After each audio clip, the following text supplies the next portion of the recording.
Hello my dear friends, you're on the Military Summary channel, and today we will discuss the situation in Ukraine the 1st of July of 2023. Today we have some updates, so let's start. And first we're going to start with Kherson, with Antonov Bridge. Today we got a lot of reports and a lot of updates from this territory, from this bridgehead. At morning the Russian sources were saying that the Russians launched clearing operation. As a result of that operation they managed to force the Ukrainians to step back, or at least to stretch the Ukrainian forces and to move them to the western part of this Antonov Bridge. Later we got updates that the Russians haven't managed to clear this area and that there are still Ukrainians. Later we got some kind of a small draw, probably of an officer or soldier on the ground, showing the real disposition of forces. And based on this at least small picture, I'm not saying that this is real information, correct information, but most of the Telegram channels, military experts, use this picture as a real situation.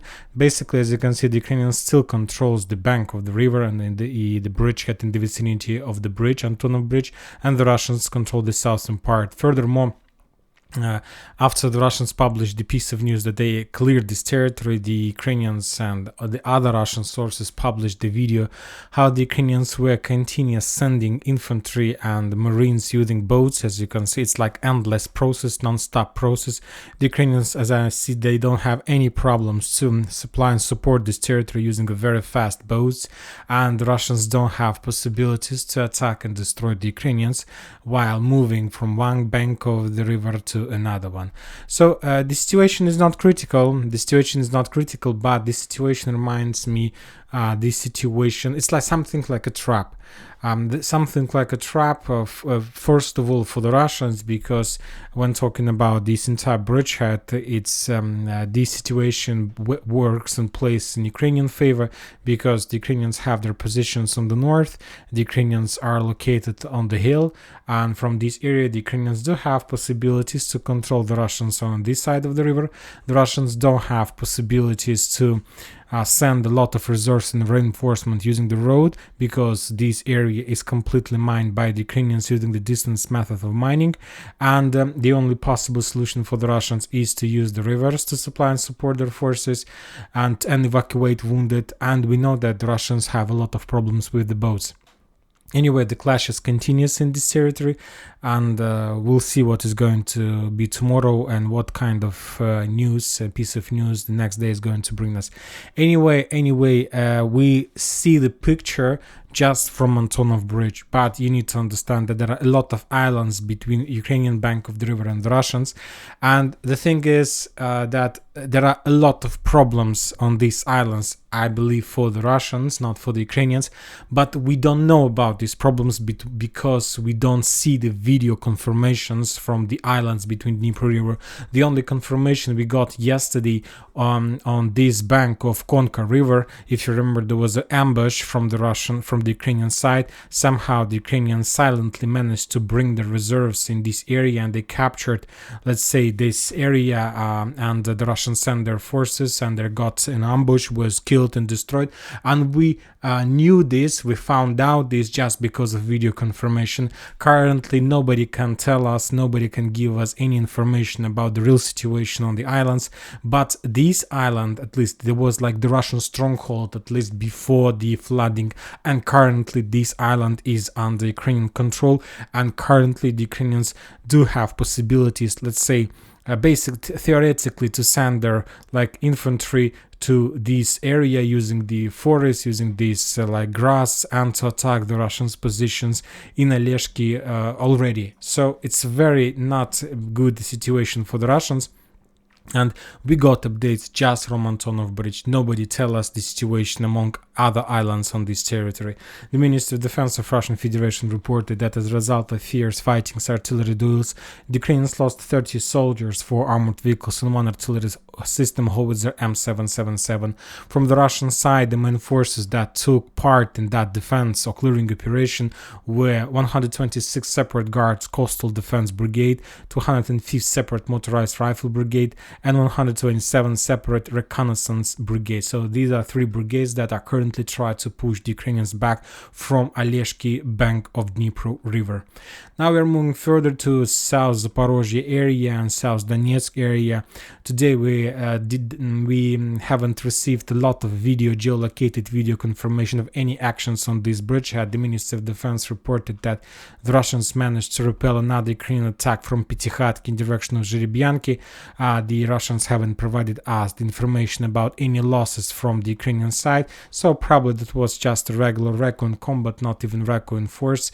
The same situation was in the vicinity of Bradley Square in Orekhov. The Ukrainians sent another recon team in the north of Robotina, but that recon team commandos was discovered by the Russians and destroyed, and the Ukrainians were forced to step back, having losses.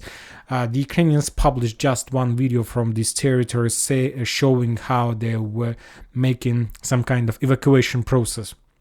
Basically, most of the armored vehicles on this territory was destroyed on the minefields that were made by the Russians' distance method, and most of these vehicles are located on the Ukrainian side. So currently, the Ukrainians are trying to demine these fields and to evacuate the armored vehicles that the Ukrainians can fix and can evacuate. And believe me, there are a lot of armored vehicles that Ukrainians can evacuate. The Russians reported that they attacked and bombed positions of 106 Brigade in the vicinity of Lugovskoye. They haven't provided us any video confirmation of that. The Russians managed to repel the Ukrainian attacks in the vicinity of Staromayorska, and they managed to discover and destroy another commando squad recon group in the vicinity of Novodarievka without any video confirmation for today from Vremivka Tactical Bridgehead and Bradley Square. Now we are moving to Vuhledar, and currently Vuhledar is becoming like the area number one. So today we see that either the Russians and the Ukrainians took a decision to change their focus from Kupyansk, Petykhatki, Orekhov, and Vremivka Tactical Bridgehead to other front lines, maybe because of some kind of regrouping and that the Ukrainians are planning to attack later. And currently we see completely other front lines in focus. The first one, of course, is Antonov Bridge, and the second one is Vuhledar, because we start receiving a lot of updates from this territory. For example, today the Russians published at least 2 video confirmation of attack against the Ukrainians' armored vehicles, light vehicles in this bridgehead.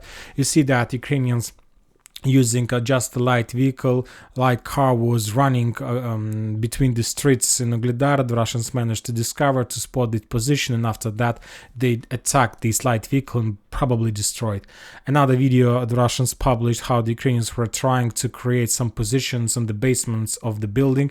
The Russians managed to discover that constructions, and after that they attacked this area, and as a result of that attack, as you can see, the Ukrainians, I don't think that there were losses, but the Russians just damaged the fortifications and something like this.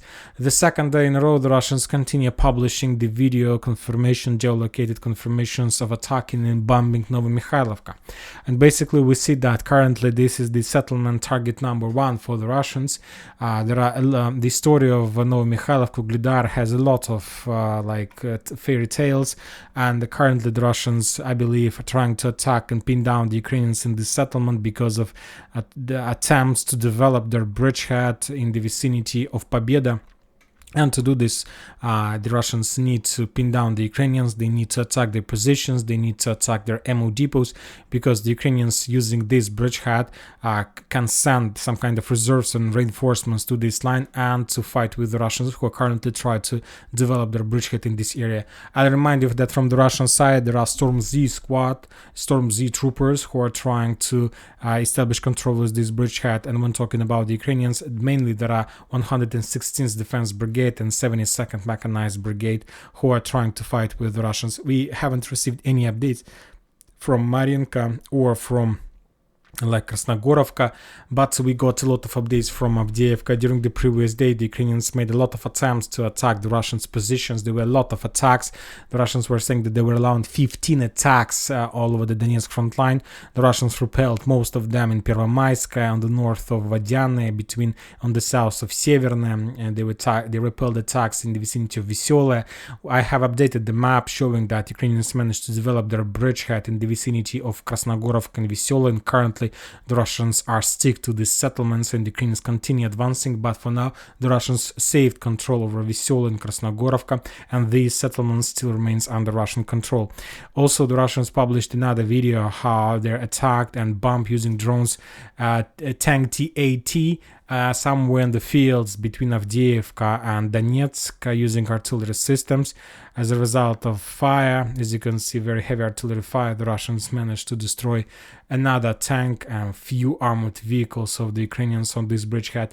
Basically, this information, this video confirms that Ukrainians managed to return control over the fields during the counter-offensive operation during the previous weeks, because if you remember, some sources were saying that during the previous weeks before the Ukrainians launched offensive operation, the Russians controlled all these forest line and trenches, and there was just one field behind the settlement by the name of Severna. But for now, the Ukrainians returned control over every single settlement on this bridgehead. The Russians reported that as a result of fierce fighting on South Donetsk, Zaporizhzhia area, the Ukrainians lost 140 soldiers, and when talking about Donetsk area, the Ukrainians lost 265 soldiers. As you can see, the level of losses is like not very heavy and not minimal, but it's like on the middle line, so meaning that there are some activity but not so big as used to be in the beginning of June. Now we are moving further to Artyomovsk. There were we haven't received any updates, any video confirmation from both sides, either from the Russians nor from the Ukrainians, and from the vicinity of Klishchiivka, Kurdyumovka or Zaryanovka. The only thing we got that Russians managed to repel attack in the vicinity of Artyomovsk, and that's it. The Ukrainians from their side published the video how they were bombing and trying to destroy, and they destroyed the Russian T-62 tank in this area using drones, maybe artillery. So this is just a video.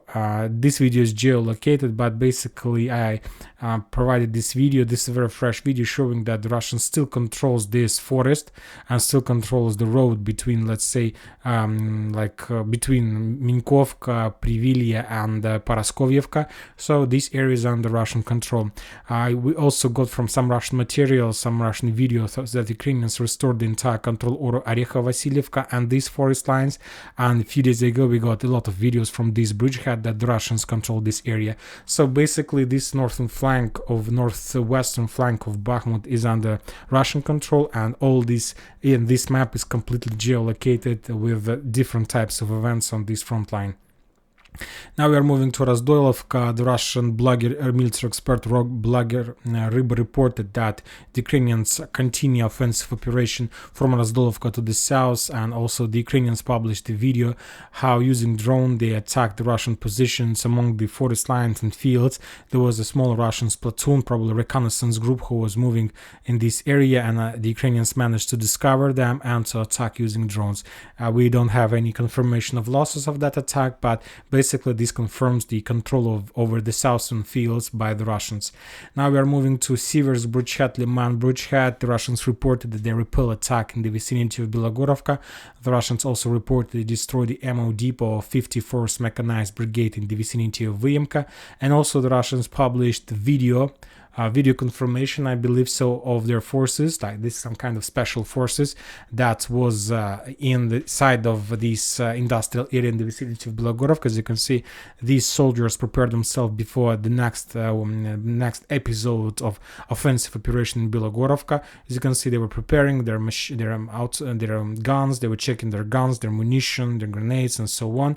And they talk, and as you can see, the most interesting that this video was made not just by the soldiers but with the official press, we can say. So we can say that this stronghold is under complete Russian control. There is no doubt about this. And on this video, the Russians were preparing before another attempt, and in the end of the video they started movements and they started attacking the Ukrainian positions in the vicinity of Bilogorovka. There was a video of Ukrainians who was running somewhere among the fields, and there was episodes of clashes. So basically the Russians for 100% control this small industrial area, and they continue advancing in direction of Bilogorovka. When talking about Liman front line, we haven't received any video confirmation of any clashes in this area for today. Just the Russians reported they bombed Ukrainians positions in the vicinity of Dibrova, and they discovered another commando squad reconnaissance group in the vicinity of Tarskoye. The attack was repelled and the Ukrainians lost another reconnaissance squad. The Ministry of Defense reported that as a result of fierce fightings, the Ukrainians lost 90 soldiers on this bridgehead, but without any changes on the ground. Now we are moving to the north, and today we got at least two interesting videos from Kislovka, this small settlement, and the Russians published at least like two videos. The first one we got is that the Russians attacked the Ukrainian positions somewhere along the railroad ways. They managed to discover some kind of the positions of temporary deployment of the forces. There was a period of rotation. The Ukrainians was trying to make rotations in this area. The Russians discovered the rotation area, and after that, using Krasnopol accurate shell, they destroyed the positions of the rotation positions of the Ukrainians. Later, the Russians the same day published another video how they discovered the supply road. The Ukrainians using some kind of truck, this is like a Ukrainian truck who brings supply, and the Russians discovered the warehouse of Ukrainian supply, and also using the like accurate guided shell, Krasnopol destroyed another ammo depot and another like supply warehouse, supply storage in this settlement. Basically, we see that currently the Russians are over-concentrated in the vicinity of Kislovka. This is a very important area, and probably Kislovka is something like a part of northern Kupyansk operation. Maybe the Russians also try to destroy these positions, prepare the Russian offensive forces before the Russian offensive operation in this area. Currently, the Russians are trying to implement the same things that they're trying to implement on the south in Novomikhailivka, to destroy the warehouses, to destroy most important positions, to break the rotation process, to ease the movements of the Russian forces somewhere near on the near flank. And the same situation we can see in Kislovka on Kupyansk front line. Furthermore, today the Russians published another video a little bit to the north from the settlement by the name of Kolodizne. This one, the Russians reported that as a result they managed to discover and to find the Ukrainian service center. This is the service center in the settlement where the Ukrainians tried to repair their armored vehicles that were damaged during the battles on the Kupyansk front line. The Russians discovered this area, and after that, using the Su-34, the Russians reported Su-34 attacked this area using like guided bombs, and as a result of that attack, the Ukrainians lost another service center. We haven't received any numbers or confirmed numbers about the losses of the Ukrainians and armored vehicles in this area. Anyway, we see that the Russians also over-concentrated in Kupyansk as well. There are very heavy clashes, very heavy bombings, and we wait for some movements. Today we got more updates from Sumy and Kharkiv area. Some Ukrainian authorities started evacuation of the personnel, of industry, of facilities, of plants, of productions from Kharkiv and Sumy region back to like somewhere in the middle Ukraine, to the mainland. So basically this piece of news confirms that maybe the Russians do have some plans to create a buffer somewhere in the vicinity of Sumy and Kharkiv, or maybe even to encircle these two settlements. And that's it for today. Military Summary channel reminds to condemn any violence in the world. Thank you for watching. Subscribe to my channel, put your likes, join my Patreon, and have a good day. Bye bye.